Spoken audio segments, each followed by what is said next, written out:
Now, after the collapse of the Soviet Union, there was sort of an interglacial, a brief period when Jared's book was published and my book was published and the Bell Curve was published and so on. But then quite suddenly this new Red Terror came surging back.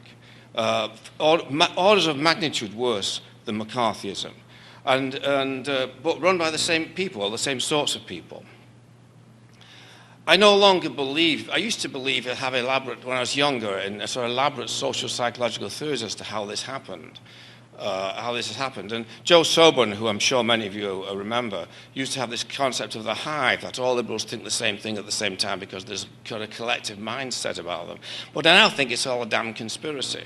And I think that the discovery of that journalist listserv group, where they were actually conspiring during Obama's election and saying they were going to beat up on conservatives and accuse them of racism and so on, more or less proves it.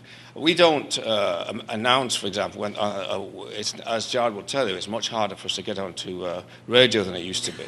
But when we do get onto radio, I never announce in advance anymore because I know that people will call the radio stations and tell them that they're going to have a neo-Nazi on, and they will back that down. These kids who do the booking don't know anything. They're just too frightened to make the risks, to take a risk. And there's a reason for this intensified Red Terror. And that's, I think, is demographic.